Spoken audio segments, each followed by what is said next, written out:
Madame, Monsieur, bonjour. Maire socialiste de Mérignac, Alain Anziani est également président de Bordeaux Métropole depuis 1 an et demi. Comment voit-il l'avenir de l'agglomération bordelaise et de ses 800 000 habitants en termes de mobilité, de logement, d'environnement et d'économie? Comment voit-il l'avenir de la LGV, du Stade Matmut et du Parti socialiste? Alain Anziani est aujourd'hui l'invité de Dimanche en politique. Alain Anziani, bonjour. Bonjour. Merci d'avoir accepté notre invitation ce dimanche matin. Alors vous êtes président de Bordeaux Métropole, je viens de le dire, depuis 1 an et demi. Qu'est-ce qui a changé dans la métropole bordelaise depuis 1 an et demi? Je crois qu'il y a eu beaucoup de mesures qui ont été prises, notamment, vous voyez, sur l'encadrement des loyers, sur la régie de l'eau. L'eau était jusqu'à présent gérée avec une délégation de services publics qui coûtait de l'argent évidemment aux contribuables. Et donc on a décidé de l'exploiter en régie. C'est quand même un point très, très important. On sait bien que les loyers ont une tendance à flamber. Donc nous, on a mis en place un encadrement des loyers qui s'appliquera sur la ville de Bordeaux. Ça, et puis en même temps, vous le voyez bien, on essaie de planter 1 million d'arbres dans les 10 ans qui viennent, de végétaliser toute l'agglomération. Et puis on est confronté à des difficultés importantes, il ne faut pas le cacher. La première difficulté, c'est celle du logement. Est-ce qu'on en a assez? Est-ce qu'on n'en a pas assez? Et puis l'autre très grande difficulté, évidemment, c'est celle de la mobilité. On va en reparler, évidemment, tout au long de cette émission. Pierre Urmic, le maire écologiste de Bordeaux, est l'un de vos vice-présidents. Comment qualifieriez-vous les relations aujourd'hui avec Pierre Urmic? Non, ce sont des relations, de bonnes relations. Pierre Urmic est quelqu'un, une belle personnalité, quelqu'un qui a la tête sur les épaules et qui a de grandes ambitions pour sa ville. Après, la vérité, c'est qu'on peut frotter de temps en temps, c'est pas la peine de le cacher. Ça frotte de temps en temps sur quoi? Parce que sur un certain nombre de grands sujets stratégiques, on n'a pas la même vision. Évidemment, le cas le plus éclatant a été celui de est-ce qu'il faut faire une ligne à grande vitesse ou pas? Bon, là, on était en désaccord et j'en ai tiré quelques conséquences. Mais les relations humaines avec Pierre Urmic sont bonnes et avec l'ensemble des Verts aussi, parce que je crois qu'on a beaucoup d'objectifs à partager, et notamment celui quand même qui est majeur, qui se pose dans le monde entier, c'est relever le défi climatique. Alors, on va revenir sur cette thématique également dans l'émission, mais en tant que maire de Mérignac et président de la métropole, quelle a été la meilleure nouvelle de ces dernières semaines, de ces derniers jours? Je crois qu'on peut le dire, c'est pas un secret. La meilleure nouvelle, c'est la commande des 80 Rafales qui a été faite par les Émirats Arabes Unis à Dassault Aviation. Pour nous, c'est une très bonne nouvelle. Vous savez, rien n'est jamais acquis. Une industrie aussi forte que celle de l'aéronautique peut très bien, à un moment donné, se casser la figure. Bon, on voyait bien qu'il y avait une crise aujourd'hui, puisque avec le Covid, l'aviation se porte moins bien pour l'instant. Elle est en train de redécoller. Hein. Mais là, évidemment, cette commande-là, 16 milliards, ça assure un plan de charge jusqu'à la fin des années 2020, donc jusqu'à 2030. On va y revenir, et notamment voir les conséquences et les avantages également pour la métropole et pour la région. Mais regardons tout d'abord ce reportage qui rappelle l'importance de cette commande de 80 Rafales. Serge Guigné. Historique, l'adjectif n'est pas galvaudé. 80 Rafales vendus aux Émirats Arabes Unis et livrés à partir de 2027. C'est un plan de charge assuré pour plusieurs années sur les sites Dassault de Poitiers, Biarritz, Martignas et sur les chaînes d'assemblage et d'essai de Mérignac où travaillent plus de 3000 salariés. C'est aussi une garantie d'activité soutenue pour les 400 entreprises sous-traitantes du programme jusqu'en 2030 avec des embauches à la clé. On va plus que doubler la chaîne de production du Rafale, donc ça représente des milliers d'emplois, non seulement chez Dassault et ses coopérants, Thales et Safran, mais sur les 400 entreprises qui travaillent dans l'écosystème du Rafale. Donc c'est des milliers d'emplois, c'est 4-5 000 emplois supplémentaires. 80 Rafales, si l'on se base sur les montants des contrats de l'armée de l'air française, cette vente est estimée à 14 milliards d'euros, sans compter l'armement qui l'accompagne, fruit de 10 années de négociations entre les deux pays. Une manne pour le tissu économique et l'emploi qui porte à 242 le nombre de chasseurs français vendus à l'étranger. Un contrat ferme qui ne devrait pas connaître le même revers que celui des sous-marins australiens. Une revanche pour le Rafale qui a longtemps peiné à l'export et qui réalise aujourd'hui le plus important contrat d'armement jamais signé par la France sous la Ve République. Alors 14 milliards, 16 milliards même de retombées. Est-ce que vous avez d'ores et déjà un calendrier en tête des emplois que cela va générer pour Mérignac, pour la métropole? La première bonne nouvelle, c'est que d'abord on pérennise l'emploi, on maintient l'emploi. La deuxième bonne nouvelle, c'est que dans les années qui viennent, c'est-à-dire sans doute en 2025, à partir de 2025, on va augmenter le nombre d'emplois, puisqu'on va passer... Éric Trappier l'a dit, on va doubler la chaîne de production. Aujourd'hui, on assemble 11 Rafales par an. demain ou après-demain, on va en assembler 22 à 30. Donc on voit très bien que l'emploi va être le grand gagnant, évidemment, de cette réussite industrielle. De quelle manière est-ce que l'agglomération va pouvoir accompagner ces mesures Création d'emplois, c'est une chance. Il y a aussi des contraintes qui vont avec. On l'a vu avec le développement de la métropole de Bordeaux depuis des années. Comment allez-vous accompagner ces mesures ? Je crois qu'il faut qu'on l'accompagne de deux façons. La première façon, c'est sur la mobilité. On voit très bien que plus on croît, plus on se développe et plus on peut avoir aussi des soucis de circulation. Mais voilà, soyons quand même, ne cachons pas notre plaisir. Disons que c'est une bonne nouvelle. L'emploi, c'est quand même une bonne nouvelle, c'est du pouvoir d'achat derrière. Après, c'est à la métropole, effectivement, d'accompagner. Donc, il faut qu'on le fait aujourd'hui. On a adopté un schéma des mobilités récemment. Et je crois qu'il va tout à fait dans le bon sens. C'est-à-dire qu'à la fois offrir des alternatives à la voiture, sans renier la voiture, et puis surtout développer le transport en commun sous toutes ses formes. On va parler de la mobilité, mais c'est également une pression forte sur l'immobilier qui existe déjà. Vous l'anticipez déjà ? C'est quelque chose que vous redoutez ? C'est quelque chose qui existe depuis plusieurs années, mais là aussi, c'est la rançon, malheureusement, d'un succès. Les gens veulent venir dans la métropole. Et une fois qu'ils y sont, ils ne veulent pas en partir. Donc évidemment, le prix du foncier s'est envolé, pas uniquement à cause de l'attractivité économique, mais on voit aussi un phénomène post-Covid ou Covid. C'est-à-dire que les gens aujourd'hui, ils sont à Paris, mais avec le télétravail, ils peuvent venir sur l'agglomération, ils trouvent que c'est plus agréable que de vivre à Paris, et finalement, par le télétravail, ils continuent à travailler à Paris. Donc on a ce souci-là. Je crois qu'il faut d'abord qu'on stabilise le prix du foncier. Et donc pour ça, évidemment, dans nos différentes opérations, on a un mécanisme qui dit on plateforme le prix de sortie. C'est-à-dire que quand on vend un terrain avec des conditions qui feront que le promoteur ne pourra pas, ensuite après, augmenter à un certain prix qui est fixé et qu'on appelle le prix de sortie. Ça, c'est très important. Et donc après, on essaye aussi d'acquérir du foncier, du terrain. Et puis je pense aussi qu'il faut qu'on travaille mieux avec les promoteurs, qu'on leur dise que, franchement, les marges sont quand même importantes aujourd'hui, même si elles sont moins importantes aujourd'hui qu'hier, qu'il faut aussi que les promoteurs fassent un effort.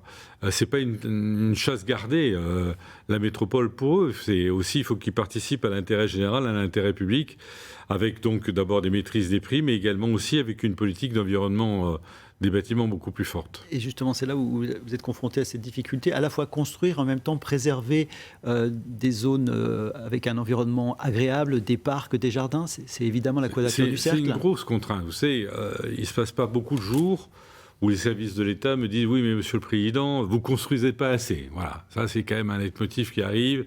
Madame la Ministre, la Préfecture me dit souvent ça. Et je réponds « Mais regardez bien la situation aujourd'hui. La situation, c'est qu'on a des habitants qui trouvent qu'on construit trop. Et donc, il faut qu'on trouve le chemin entre les deux. Et le chemin, c'est changer de ville, c'est avoir une ville différente.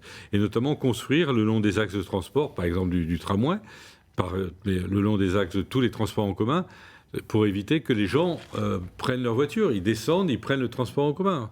Ça, c'est une première solution. Et puis, sans doute aussi, faut-il arriver à avoir une vue beaucoup plus globale de la métropole et travailler avec les territoires voisins pour qu'on puisse avoir des solutions à la fois de mobilité et de logement sur les territoires voisins, par exemple dans le Libournais. Alors, sur notre chapitre, celui justement des transports, mais avec la vision LGV, demain lundi, le Conseil régional de Nouvelle-Aquitaine étudiera le plan de financement des projets de ligne Bordeaux-Toulouse et Bordeaux-Dax. Vous défendez ces deux projets. Quels sont vos arguments ? En fait, je n'ai pas les cartes là, mais je pourrais sortir deux cartes. Une première carte, c'est la carte des régions les plus polluées de France. Et quand on voit cette carte-là, qu'est-ce qu'on voit ? C'est que notre sud-ouest à nous, c'est une des régions les plus polluées. Pour une raison simple, c'est qu'il y a 10 000 camions jour qui viennent aujourd'hui de la péninsule ibérique. 10 000 camions jour, c'est évidemment un flot considérable de CO2 qui est déversé sur notre région. Ça, c'est une carte où on voit notre région en gris. Puis on a une autre carte, c'est une carte qu'on voit notre région en blanc. Pourquoi ? Parce que notre région, c'est une région blanche pour la ligne à grande vitesse. Vous avez des lignes à grande vitesse partout aujourd'hui en Europe. Et encore ce matin, j'entendais qu'en Angleterre, évidemment, on va avoir des lignes à grande vitesse partout, sauf ici. Et donc, à la fois, ce déficit de lignes de grande vitesse et en même temps cet excès et de pollution m'incite à dire qu'il faut évidemment une ligne à grande vitesse dans notre région. Quels sont les enjeux ? Alors, vous venez de parler de pollution, de risques vis-à-vis des camions notamment. Quels sont les enjeux économiques vis-à-vis de ces deux lignes ? Les enjeux économiques, c'est qu'on voit bien Bordeaux va devenir un carrefour. Non seulement au nord-sud de l'Europe, mais également ouest-est. on va vers la Méditerranée plus rapidement. Vers Toulouse, on le dit, en 2 heures. Et évidemment, demain, ce sera en 1 heure. Donc, on fait un gain substantiel de trajet, mais également pour aller ensuite après, au-delà de Toulouse, vers la Méditerranée et vers Marseille. Et puis, ça libère le corridor nord-sud de l'Europe. Et donc, on voit évidemment qu'on peut en profiter. Donc, c'est un facteur d'attractivité pour notre économie. On parle beaucoup d'environnement, justement, de contraintes environnementales. Ça ne vous inquiète pas, le fait de éventuellement envisager de construire ces nouvelles lignes? Non, parce qu'on a une réalité aujourd'hui, je le disais tout à l'heure, 97% du fret aujourd'hui, c'est... Pour vous, ça justifie le fait de faire cette nouvelle... Voilà. 90% du fret, c'est la voiture et c'est les camions. Je préfère qu'on ait beaucoup moins de fret. Vous savez, entre la France et l'Italie, on a aujourd'hui presque 15% de fret ferroviaire. Je voudrais atteindre rapidement cet objectif. Est-ce que, concernant le coût de cette ligne et la participation de la région, de la métropole, des départements, des différentes villes, est-ce que ce coût vous paraît acceptable, supportable? Si on dit 14 milliards, ça fait peur à tout le monde. Bon, à moi le premier. Si on dit 14 milliards sur 40 ans, c'est déjà autre chose. Donc il faut projeter le coût. Une infrastructure ferroviaire, elle s'amortit sur des dizaines d'années. Là, le but, c'est d'amortir sur 40 ans. Et vous allez avoir un retour sur investissement qui sera très important, puisque vous aurez des recettes de péage. Ce n'est pas qu'un coût, la SGV. C'est aussi des gens qui montent et qui payent leur ticket. Et ces recettes-là, ils viendront dans les recettes des collectivités territoriales. Donc, à un moment donné, on pourra équilibrer à la fois le coût et à la fois les recettes. Certains élus ne veulent pas participer à ce financement. Certains élus de la région, je pense au maire de la ville d'Agen, le département de la Gironde, Jean-Luc Glaise, socialiste également comme vous. Vous comprenez ces élus qui ont des inquiétudes ou qui refusent tout simplement, ils ne sont pas en phase en fait avec le projet? Je comprends parce qu'ils ont tous leurs contraintes locales. On va dire la SGV va passer, les forêts vont disparaître. La SGV va passer, les habitations vont être pénalisées. Moi, je ne crois pas. Les forêts vont disparaître. Il y a une règle simple en matière écologique, c'est que quand vous artificialisez 1 hectare, vous devez ensuite, après, compenser avec 3 hectares. Donc, quand vous supprimez 1 hectare avec l'artificialisation, vous devez ensuite, après, en retrouver 3. Donc, en fait, la nature va être gagnante. Puis, je voudrais insister sur un point. Si vous voulez des transports du quotidien, si vous voulez justement régler les problèmes de mobilité, si vous voulez qu'il y ait plus de trains, il faut plus de lignes. Et pour avoir plus de lignes, il faut créer la SGV. Alors, le 25 novembre dernier, la métropole a voté un budget de 354 millions d'euros pour ce projet. Un vote délicat qui a brisé votre union avec les écologistes. Élise Galland. Après 3 heures de discussions feutrées, sans surprise, le financement de la LGV a été voté par le Conseil métropolitain. Plus précisément par les élus socialistes, avec le soutien d'une majorité d'élus de droite. Des alliés de circonstance qui, suite à cet engagement, se voient réintégrés au sein du bureau, sorte de conseil de ministres de la métropole, dont ils avaient été exclus après leur défaite, voilà 18 mois. Une situation dénoncée par le groupe majoritaire Écologie et Solidarité, qui parle de troc et de tambouille politique. Moi, je serais content que le troc se passe à l'intérieur du bureau. Donc, vive le bureau du troc. Au moins, ça se fera devant nous. Moi, je l'appelle de mes voeux, ce bureau du troc, qu'au moins le troc soit transparent. Et non pas le troc dans les couloirs comme celui auquel on assiste actuellement. Donc, vive le bureau du troc. Au-delà du financement de la LGV, cette délibération marque un changement de gouvernance au sein de la métropole. En 2020, les écologistes avaient un peu pris en otage cette gouvernance en imposant quelque chose de très politique. Aujourd'hui, on revient à une forme de normalité. C'est le sens même de l'intercommunalité. Et je crois que le président Anziani a bien fait de rétablir un petit peu l'équilibre. Il faut dire aussi qu'il y a des divisions aujourd'hui très fortes dans sa majorité entre les socialistes et les écologistes. Alors, Anziani, quelles sont les conséquences de cette rupture aujourd'hui sur la vie de Bordeaux Métropole? Si je vous dis aucune, vous n'allez pas me croire. Si, bien sûr. Eh bien, aucune. On a eu une crise, on l'a surmontée, on l'a travaillée. Je crois que les propos qui ont été tenus, là, que je viens d'entendre, sont excessifs. Bureau du troc, ça ne veut rien dire. Pour une raison simple, c'est qu'on ne décide rien. Les propos de Pierre Urmic, hein? Oui, je l'ai bien entendu, mais c'est excessif. Un bureau ne décide jamais rien. Voilà, un bureau prépare les décisions. Et un bureau prépare les décisions pour le conseil de la métropole qui, lui, décide. Donc, il ne peut pas y avoir de troc puisqu'il n'y a pas de décision. Et simplement, c'est que nous sommes dans une intercommunauté. Donc, moi, j'ai regretté dès le départ que dans une intercommunauté, le bureau ne regroupe pas tous les maires. Pourquoi on va exclure les maires parce qu'ils sont dans une commune qui est de droite? C'est absurde. Donc aujourd'hui, le bureau, enfin, retrouve sa légitimité, retrouve sa fonction naturelle, qui est aujourd'hui de faire travailler tous les maires ensemble. C'était la base de la construction de votre accord lorsque vous avez pris les commandes de la métropole avec Pierre Urmic il y a 1 an et demi. Non, parce qu'en fait, on oublie un épisode. C'est que on oublie un épisode du 14 juillet 2020. Vous voyez, j'ai une mémoire très précise là-dessus, où finalement les Verts, mais également, n'oublions pas le groupe communiste qui a voté d'ailleurs cette délibération. Oui. Le groupe communiste a voté sa délibération. Et puis les socialistes s'étaient mis d'accord à un moment donné pour ouvrir justement. Et j'ai fait une proposition à ce moment-là au groupe Communauté d'Avenir, à la droite, qui a refusé cette proposition. Mais si cette proposition avait été acceptée, tout de suite, immédiatement, dès le mois de juillet 2020, tous les maires de la métropole auraient été au bureau. Ce dossier LGV crée des tensions au-delà de la métropole. Alain Rousset, le président de la région, qui va défendre ce projet dans les prochaines semaines, les prochains mois, donne son avis d'ailleurs sur la position de Pierre Urmic, un avis assez tranché. On écoute Alain Rousset. Est-ce que Bordeaux ou son maire peuvent être à ce point égoïstes? Je bénéficie de la LGV pour aller sur Paris, mais je refuse que Toulouse, que le sud de l'Aquitaine, en bénéficie aussi. Est-ce que c'est moralement acceptable? Vous partagez l'avis, le regard d'Alain Rousset? Oui, je pense que il faut que parfois les écologistes aussi... je comprends leurs préoccupations, mais franchement, des écologistes qui sont pour voir passer autant de camions... 10 000 camions par jour, je ne comprends pas qu'on puisse accepter. Alors c'est quoi leur réponse pour empêcher 10 000 camions par jour? C'est qu'il y ait moins de camions, mais comment on fait pour qu'il y ait moins de camions? Donc moi je ne comprends pas la logique aujourd'hui environnementale des écologistes, et je pense qu'on a vraiment pris une très bonne décision. Quand je disais aucune conséquence, c'est qu'aujourd'hui on travaille. Hier on avait le bureau de la métropole, on a travaillé sur beaucoup de sujets, et donc ça ne nous empêche pas évidemment d'avancer tous ensemble. Ce que vous êtes en train de dire, c'est que ça n'aura pas d'impact, de conséquences sur vos relations à la métropole avec Pierre Urmic et avec le groupe écologique, sur les autres dossiers? Mais mon premier vice-président est toujours Pierre Urmic. J'ai parmi les vice-présidents des vice-présidents verts. Et tout ça, évidemment, ne remet pas en question leur délégation. Je pense que je n'ai pas de raison de leur retirer leur délégation sur cette question-là. Autre dossier qui concerne la métropole, la mobilité à travers les embouteillages. Bordeaux est une des villes les plus embouteillées de France, vous le savez bien, on en parle très souvent, depuis très longtemps. Doit-on considérer qu'il n'y a pas de solution? Là, je vais être franc aussi. Il n'y a pas de solution à court terme. Voilà. Et vos téléspectateurs vont être déçus, mais voilà, il n'y a pas de baguette magique qui me permet d'effacer les embouteillages immédiatement. Il y a des solutions à moyen terme, qui sont d'abord de donner des alternatives à la voiture. Et vous savez qu'on a un plan vélo de 150 millions d'euros, ça ne s'est jamais vu. 150 millions d'euros dans les 4 ans qui viennent pour le vélo, ça ne s'est jamais vu. Mais on sait que tout le monde ne va pas prendre des vélos. Donc on fait également la fin de la mise à 2x3 voies de la rocade.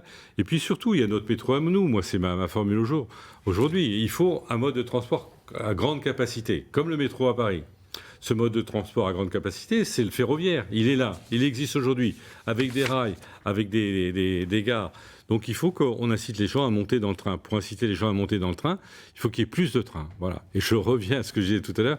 Si vous voulez plus de trains, il faut plus de sillons, plus de voies. Et donc il faut évidemment la ligne à grande vitesse. Si on en est là aujourd'hui et si la situation est ce qu'elle est, ça veut dire que par le passé, il y a eu des erreurs de commises ou une absence de prise de décision? Vous savez, je l'ai dit très tôt et ça n'a un peu choqué, mais je pense que nous sommes responsables collectivement, je ne pointe personne du doigt, collectivement d'un échec en matière de mobilité. On ne peut quand même pas dire que c'est un succès.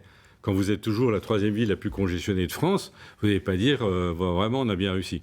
Non, il y a eu un échec collectif. Pourquoi? Parce qu'en fait, les conséquences de l'attractivité ont été plus vite que les bénéfices de l'attractivité.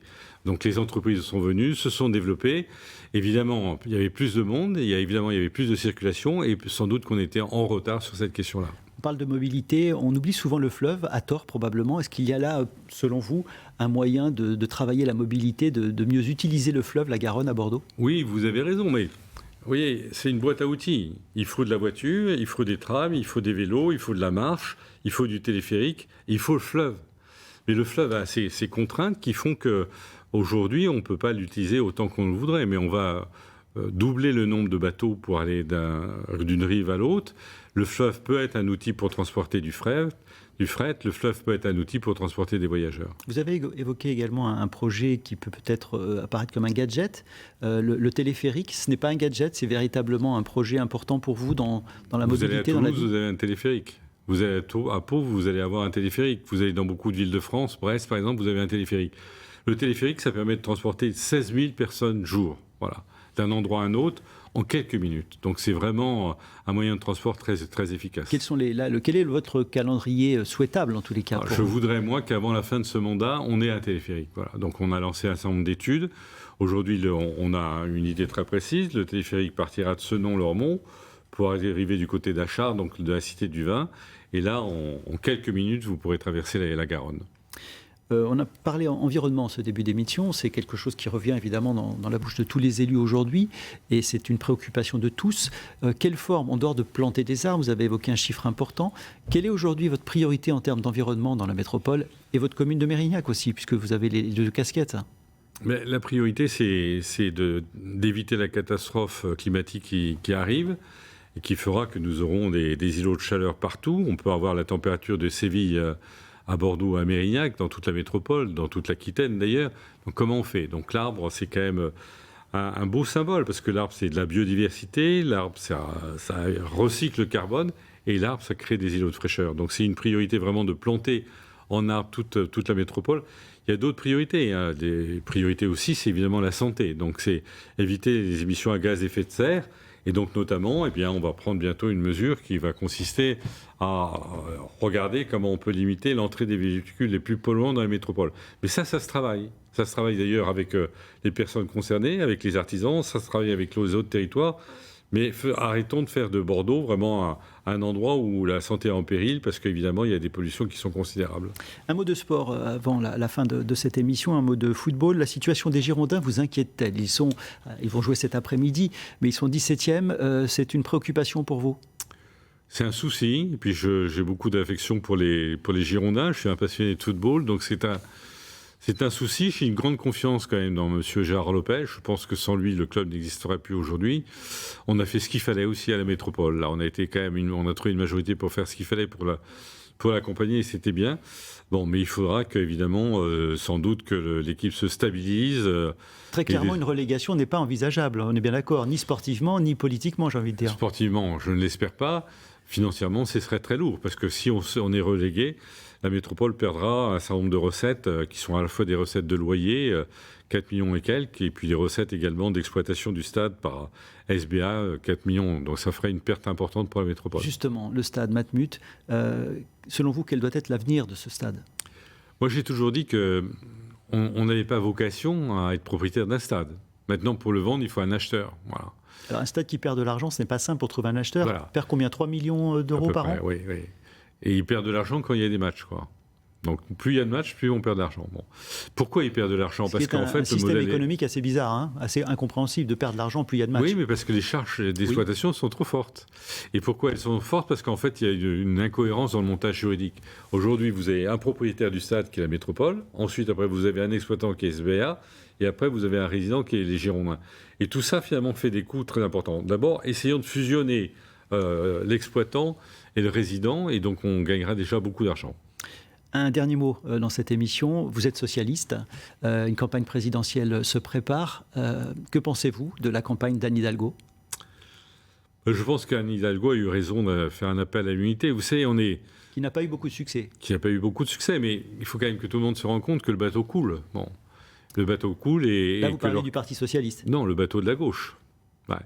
Le bateau de toute la gauche coule aujourd'hui, et que l'orchestre continue de retentir. Donc il y a une absurdité totale. Qu'est-ce qu'on attend? Que la gauche disparaisse complètement de ce pays? C'est ça qui est aujourd'hui la menace.